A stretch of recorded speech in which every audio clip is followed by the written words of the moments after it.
We've all seen videos of people going out and helping the poor. And there's a pretty wide variety of this type of videos. And some, I think, are very respectful. You see people that are really doing something good and trying to inspire others. And then there's some where they're almost a little bit cringeworthy, where it seems like it's more interested in the selfie than it is about really helping anybody. And so I think it kind of brings up the question, is wealth in itself evil? This is one of the very same topics that we see in today's gospel of the rich man and Lazarus.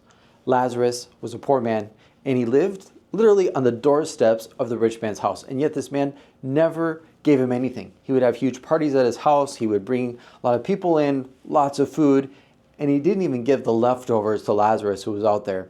They both die. Lazarus goes to the bosom of Abraham. The rich man is suffering in flames. And all of a sudden, the rich man starts to rethink all of his life decisions. This brings me back to one of my favorite saints, St. John Chrysostom, great father of the church, somebody who was living in the center of power of the empire at the time, and yet who nevertheless was always preaching to benefit the poor, and also himself going out, feeding the poor, helping those who are needy. And that's something that I think is important. And he says, the one who's really poor is the one who doesn't share his goods with others. Now, if it's important to share material goods, which it certainly is, and it's part of the message of today's gospel and also the message of St. John Chrysostom, we're also called to share spiritual goods. And as Christians, as Catholics, I think we might even focus a little bit more on that. Yes, we want to help people, and we can think about St. James. He talks about that material helps others. But especially we want to be focused on heaven and helping others to get to heaven. And so we like to share spiritual goods. And something that's impressed me, something that I'm fascinated seeing here at Duke, is how many of you invite your friends to Mass. And this is a great thing. This is a wonderful thing. If you've discovered the beauty, the wonder, the splendor of what it is to come to Mass, to listen to the readings, to witness the sacrifice of Christ on the cross, they're expressed in the Eucharist, to be able to receive Him in communion, that's obviously something you want to share with others. But it's something that we have to share in the right way, because a lot of times the friends that we're bringing might not be Catholic, or maybe they're Catholic and they haven't been to Mass in a long time. Some of you who are here maybe aren't Catholic. And so we need to make sure that we're respecting the truth of what we're trying to live out. And so, I want to talk a little bit about non-Catholics in the Eucharist. You've noticed every Sunday we make an announcement about how those who aren't Catholic, that they're welcome, but that it's not correct for them to receive communion. Why? And I think this is a big question that all of us can have.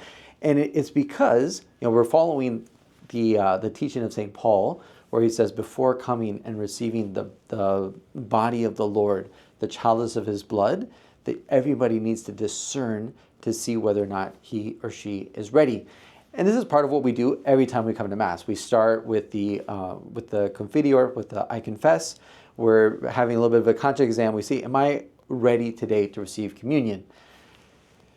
And, part of it is that we have to be believing, and it's communion with Christ, but it's also communion with the Church. And so for those who are not in full communion with the Church, and this can happen because, either they're not baptized or they're not, formally Catholics, or, we can also separate ourselves by sin, and then we need confession. But in all these cases, it's not correct to come and receive communion.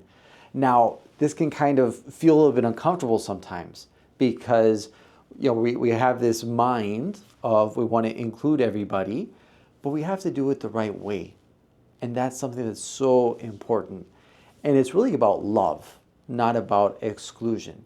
If I really love my friend that I'm bringing to Mass, well, then I want him or her to understand what's going on. And so maybe beforehand we have a little bit of a conversation, and I share as well, there's going to be the moment, that we have communion. We believe that through the sacrifice of the Mass or the words of the priest, that this is truly the body and blood of Christ. And so it's not just a symbolic participation, it's receiving our very Lord. And so we have rules around it. And just like you and I, if we were to go into another church, another place of worship, we might check out to make sure that we know the rules so that we're not disrespecting anything that's there. Well, it's good for us as well to respect and to guard the treasure that we have in the Eucharist. Because the Eucharist, the communion that we receive, it's not just a symbol. It's truly the body and blood, soul, and divinity of Christ. And to receive communion, we have to be in full communion with the church. And so it's not a standoffish stance or posture. It's really just a way of, come witness this, experience this with me, but then I'm going to invite you as well to respect the Eucharist the way that we respect it. And so that's all it is, and it can be a little bit uncomfortable, but I think that the more we get used to explaining it and sharing our faith in a matter-of-fact, welcoming way, the more we're able to actually share these spiritual goods.